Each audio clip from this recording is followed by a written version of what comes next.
As exciting as the announcement of the Nintendo Switch 2 was on April 2nd, I feel Nintendo fans everywhere, myself included, came away with more questions than answers. Cut to a little over a week later, and I had the opportunity to go hands-on with the Nintendo's forthcoming console to get answers to those very questions. Here's what I found out. The Switch 2 is undoubtedly a hardier beast than the original. For one, that new larger 7.9-inch screen isn't covered by plastic, it's protected by glass, much like the Switch OLED, something I hadn't seen mentioned anywhere before getting hands-on with one.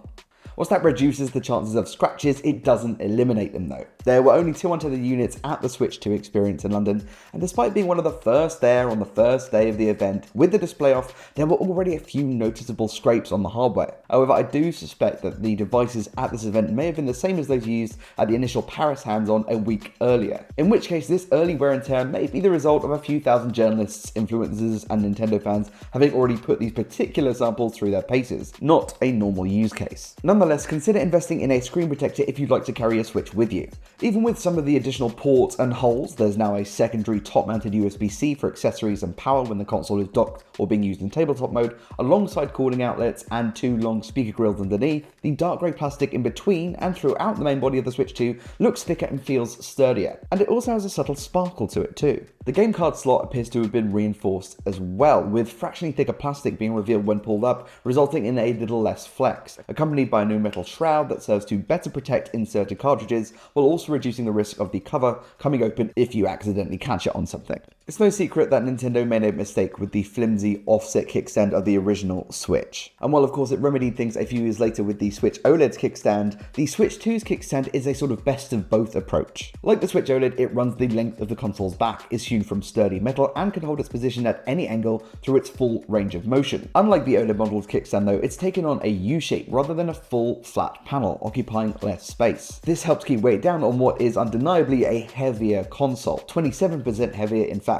than the Switch OLED model's 420-gram curb weight. On the subject of weight, while I never played a single game for more than 15 minutes, the consoles automatically reset after 15 minutes of each demo. Even though this is the heaviest Switch yet, it's still markedly lighter than the next high-end gaming handheld, which is the ROG Ally at 608 grams. And I had no issue with arm or wrist fatigue whilst weaving through Night City, but your mileage will of course vary. With all this talk of OLED, it's probably time to address the elephant in the room. The Switch 2 has reverted back to an LCD panel.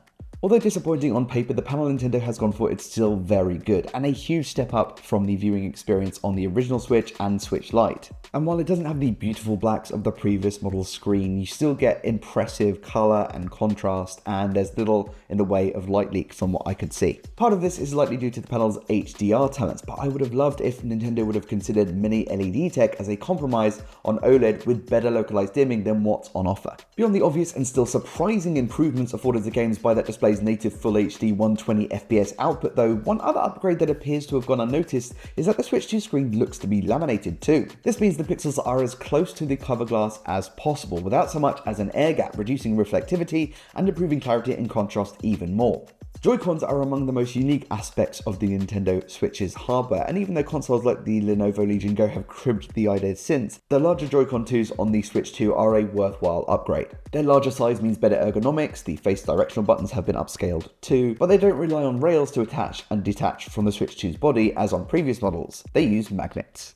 To attach the new Joy-Con 2s, you nestle the lower half of each controller into their respective channel on either side of the main console, and then push the upper half in so the whole thing lines up. You'll feel the pull of some strong magnets accompanied by a satisfying click as a physical latch locks them into place from the top. Once attached, the connection feels on par with the old rail system, and I'd feel comfortable walking around with the Switch at my side and holding it by a single Joy-Con, but I wouldn't swing the thing around. I was a little disheartened to see that there's about as much wiggle with these new Joy-Cons as there was with the rail-mounted cons on the original Switch. And while I don't think this means they'll break loose, it does cheapen the feel of the system just a little bit. Of the more than 40 first and third-party titles that Nintendo showed off during the Switch 2's Direct on April 2nd, the London experience played host to an impressive 17 of those experiences, but one shone above all others. If you're looking for a Switch 2 original, there really is no title to better show off the console hardware and software working together at launch than Mario Kart World, and it's no surprise that it's been picked as the bundle title.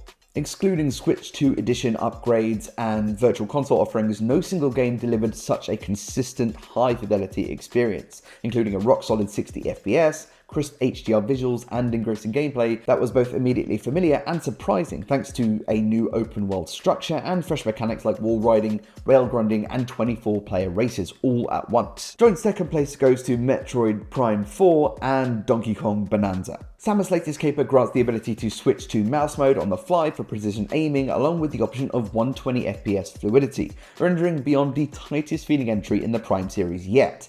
DK's new fully 3D action-adventure, meanwhile, has both the look and feel reminiscent of Super Mario Odyssey, but serves up a new story for the now pants-wearing primate with rich traversal mechanics and impressive amounts of destructible terrain. I was aware, however, of stutter and lag cropping up at various points during my time with DK Bananza, especially when transitioning in and out of in-game cutscenes, but it did also crop up at other times too. Beyond the truly new Switch 2 titles, it was also a treat to experience both Zelda Breath of the Wild and Tears of the Kingdom running with enhanced textures, clarity, and nary a hint of stutter, whilst running at 60 FPS in their refreshed Switch 2 edition guises. Fans of the series will be very pleased, so long as they're happy with the upgrade cost, which in the US is currently already confirmed to be $9.99. Those buying the full Switch 2 edition of Breath of the Wild fresh might find it hard to stomach the full price tag, considering that doesn't come with the DLC. I also spoke with members of CD Projekt Red at the event before getting hands-on with Cyberpunk 2077 Ultimate Edition. Seeing the stadium in Dogtown was a visual treat beyond anything I was expecting of the Switch 2. Even if frame rates in both handheld and docked often drop below performance mode's promised 40 FPS target. Nonetheless, it was one of the most impressive and technical demos of the day, and the hope is that CDPR tightens Ultimate Edition up even further in time for the Switch 2's launch, with the game set to go on sale on the same day. Mouse mode is one of the stranger tricks in the Switch 2's arsenal. By turning each Joy-Con 2 on its side and attaching the included strap, which features specialized little feet, you can run the controllers across smooth surfaces for mouse-like interaction. In Metroid Prime 4, you gain the benefit of precision aiming, and as I mentioned earlier, the ability to switch to it on the fly further deepens the gameplay experience. Meanwhile, Civ 7 allows for more traditional cursor-based gameplay, and first-party launch title Drag and Drive has you using both Joy-Con 2s to swipe forward and backwards, controlling a wheelchair basketball player. As you might imagine, even with the increased size, using the Joy-Cons along their thinnest edge for extended periods doesn't make for the best ergonomic experience, which is why it's no surprise that some of the first third-party accessories I saw online, aside from Hori's excellent Piranha Plant camera, were more robust grips for the Joy-Con 2s. Across both Metroid and Drag and Drive, I found that my wrists ended up sort of turning my hands inwards to a 45-degree angle in order to ease any discomfort. Not to mention, I kept catching face buttons at this odd angle. And if you're curious, mouse mode does work straight on your legs, on trousers, but any wrinkles in the fabric are going to pose a problem. As far as more traditional control schemes go, Nintendo also brought a new Pro Controller to the table alongside the Switch 2. It's aesthetically and ergonomically almost identical to the previous Pro Controller, with the added benefit of GL and GR buttons on the underside of the grips, integrated audio with a built-in 3.5mm headphone socket, and of course, that all-important new C button to access the Switch 2's new game chat feature. In practice, the actual difference in feel between the first and second gen Pro controllers is pretty negligible, with both offering larger face buttons and a more conventional controller form factor than the equivalent Joy-Cons even when they're in the charging grip. And with backwards compatibility confirmed, there's little reason I would see to upgrade to the Switch 2 Pro controller unless you want any of those exclusive features, so that's the audio connection, the game chat button, and the ability to wake the console from sleep with the controller's home button, which for some reason the first gen controller can't do.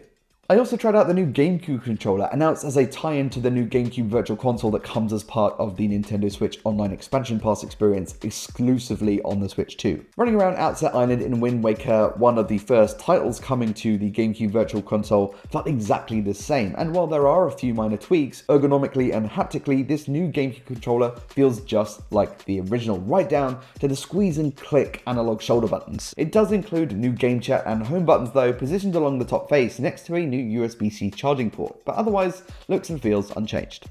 So that's my hands-on experience with the Nintendo Switch 2 at this point, and while there are still a few tweaks to be made between now and June, they're pretty much all software based. But let me know, did you already pre-order a Switch 2, or are you more likely to buy one now you've seen what I've seen? Let me know down in the comments. Don't forget to hit like and subscribe if you want to see more content from me on all of the latest tech, and I'll see you soon.